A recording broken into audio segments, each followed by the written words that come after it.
الحمد لله رب العالمين والعاقبة للمتقين والصلاة والسلام على سيد الأنبياء والمرسلين محمد وعلى آله وأصحابه أجمعين أما بعد فأعوذ بالله من الشيطان الرجيم بسم الله الرحمن الرحيم والذين إذا فعلوا فاحشة أو ظلموا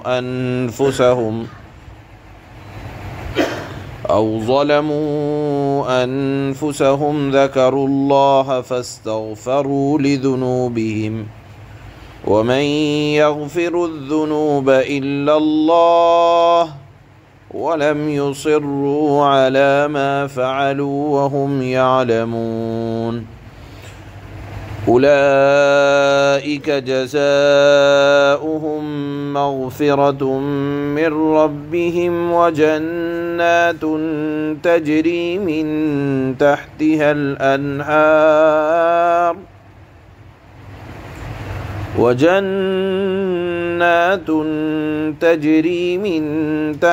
الأنهار خالدين فيها ونعم أجر العاملين صدق الله مولانا العلی العظیم۔ اللہ تعالیٰ ان آیات کے اندر متقی کون لوگ ہیں، کیا خوبیاں ہوتی ہیں، ہر آدمی جانتا ہے کہ اللہ والے لوگوں کے ساتھ رہنے کی کچھ توفیق مل جائے تو ہم پہچانیں کس طرح کہ معاشرے میں کون لوگ اچھے ہیں، اور اچھے وہ نہیں جن کو لوگ اچھے کہیں، اچھے وہ ہیں جن کو اللہ نے اچھا کہا ہے۔ تو ان کی خوبیاں کیا ہونی چاہیے، کیا خوبیاں ہیں جن کی بنیاد پر اللہ نے تعریف کی ہے۔ کچھ کا بیان اس سے پہلے والے سبق میں آیا کہ متقیوں کی علامت میں سے ایک علامت یہ ہے کہ وہ اللہ کی راہ میں خوب خرچ کرنے والے ہوں، یعنی صرف بدنی عبادت پر اکتفا نہ کرتے ہوں، بلکہ جہاں جو کوئی تقاضا سمجھ میں آیا اللہ کے بندوں پر مال کو خرچ کرنے کا فوراً خرچ کرتے ہیں۔ دوسری صفت یہ بیان فرمائی کہ ان کے اندر تحمل مزاجی، برداشت، صبر، ضبط، ایسا نہیں کہ معمولی بات پر غصہ آیا اور بھڑک گئے اور زبان سے اول فول بکنا شروع کر دیا۔ دیکھیے اللہ نے یہ نہیں فرمایا کہ غصہ ہی نہ آتا ہو، غصہ آنا یہ انسان کے طبعی تقاضوں میں سے ایک تقاضا ہے۔ جیسے مثال کے طور پر ہمیں بھوک لگتی ہے، نیند کا آنا، اور اسی طرح طبیعت کے اوپر مختلف حالات کا آنا یہ انسانی ضرورت ہے۔ اسی طرح غصے کا آنا یہ طبعی تقاضا ہے، لیکن اللہ نے فرمایا متقی وہ ہوتے ہیں جو غصے کو قابو رکھنے والے ہوں، غصے میں آپے سے باہر نہ ہوتے ہوں۔ یہ دوسری علامت اللہ نے بیان فرمائی نیک بندوں کی۔ تیسری علامت یہ بیان فرمائی کہ والعافین عن الناس،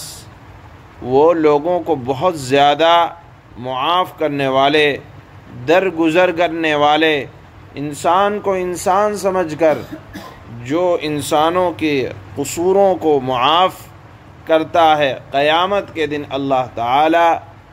بندے کو اپنا بندہ سمجھ کر اس کے بڑے بڑے قصوروں کو معاف فرمائیں گے۔ یہاں اللہ نے متقیوں کی علامت بیان فرمائی جس کا ذکر ہو چکا ہے، آج صرف مضمون کے ربط کے لیے دہرایا جا رہا ہے۔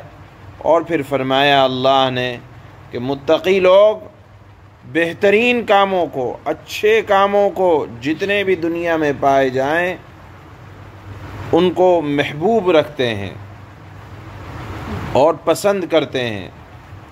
اس کے بعد آج کا جو مضمون شروع ہو رہا ہے وہ یہ ہے کہ متقیوں کے بارے میں اللہ نے یہ نہیں فرمایا کہ وہ بالکل فرشتہ بن جائیں، یا تم متقیوں کے بارے میں یہ گمان کرو کہ بس وہ تو اب بس مسجد کا کونا پکڑیں گے اور سارا دن وہیں بیٹھے رہیں گے، ان کو دنیا کے کاموں سے کوئی مطلب نہ ہوگا، بلکہ اللہ نے فرمایا کہ وہ مؤمن ہیں، ان کے ساتھ بھی دنیا جہاں کے تقاضے ہیں، اور ان کبھی کبھی تقاضوں کی بنیاد پر آدمی گناہ کر بیٹھتا ہے، گناہ ہو جاتا ہے خود بخود یا انسانی تقاضوں کی بنیاد پر۔ فرشتہ نہیں ہے انسان،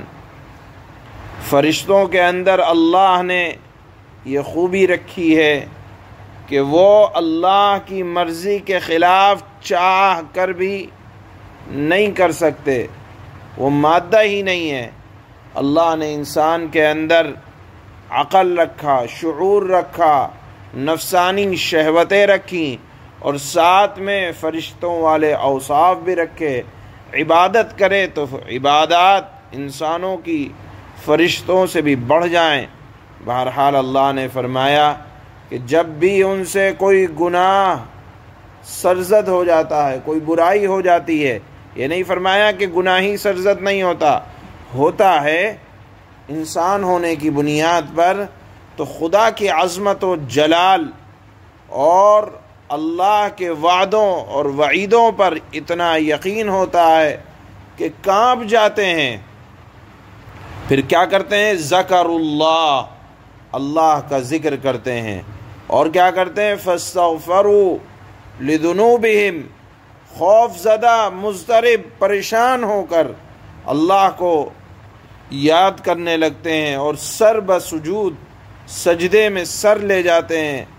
اور اللہ سے شرعی طریقوں پر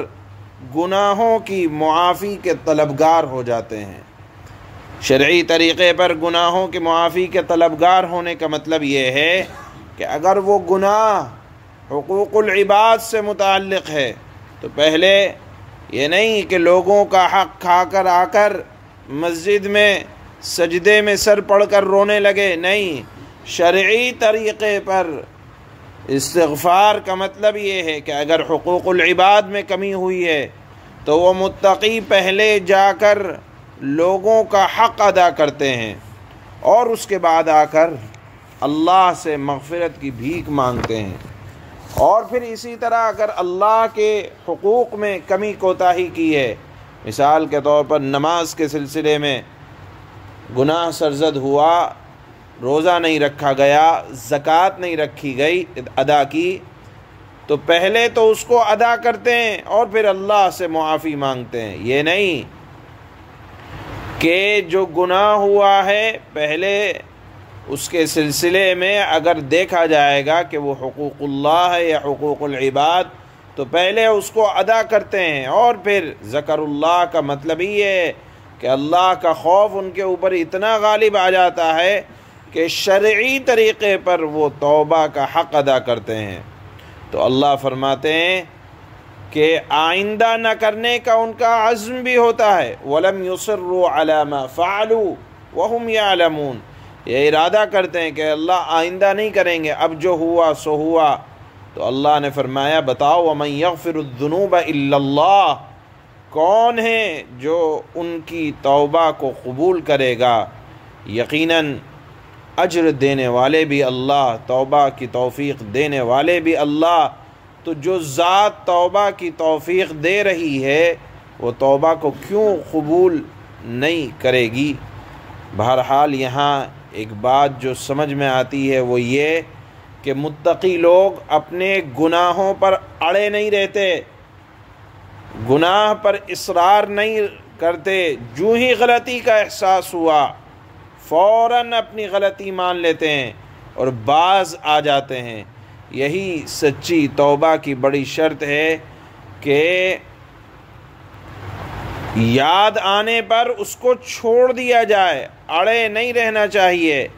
کہ یہ کام گناہ کا ہے پھر بھی اس کو کیے جا رہے ہیں، یہ بڑی خطرناک بات ہے۔ اسی کو اللہ نے فرمایا وَأَمْهِلْهُمْ، ہم ان کو مہلت دیتے چلے جاتے ہیں۔ اگر آپ دیکھیں کہ ہم بہت دنوں سے نماز نہیں پڑھ رہے یا زکوٰۃ نہیں دے رہے یا لوگوں کا حق دبائے بیٹھے ہیں اور بڑے شان سے کہتے ہیں میرا تو کچھ بھی نہیں بگڑ رہا، میں تو ایسے ایسے گناہ کرتا ہوں، تو اللہ نے قرآن میں فرمایا وَأَمْهِلْهُمْ، ہم ان کو مہلت دیتے چلے جاتے ہیں، لیکن یاد رکھو اِنَّ کَیْدِی مَتِین،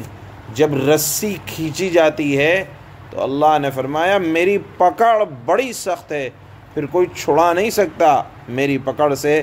بہرحال متقیوں کی علامت یہ بیان فرمائی کہ وہ گناہوں کے اصرار پر اڑے نہیں رہتے۔ پھر اللہ نے فرمایا ایسے گنہگار بندوں کے لیے مغفرت کا اعلان ہے، جنت کی بشارت ہے، جنہوں نے گناہ کو عادت اور پیشہ نہیں بنایا، بلکہ حال یہ ہے کہ جب بھی کوئی چھوٹا بڑا گناہ ہو جاتا ہے شرمندہ ہو جاتے ہیں، اللہ کی طرف متوجہ ہو جاتے ہیں، مغفرت اور معافی کے طالب ہو جاتے ہیں۔ لہذا گناہ کے بعد ذکر اللہ کی توفیق مل جانا اور توبہ کا ہو جانا اور توبہ کی توفیق کا مل جانا، اس کو اللہ نے متقیوں کی علامت یہاں آیات میں بیان فرمائی ہے۔ اللہ فرماتے ہیں وَالَّذِينَ إِذَا فَعَلُوا فَاحِشَةً أَوْ ظَلَمُوا أَنفُسَهُمْ ذَكَرُوا اللَّهَ فَاسْتَغْفَرُوا لِذُنُوبِهِمْ وَمَن يَغْفِرُ الذُّنُوبَ إِلَّا اللَّهُ وَلَمْ يُصِرُّوا عَلَى مَا فَعَلُوا وَهُمْ يَعْلَمُونَ۔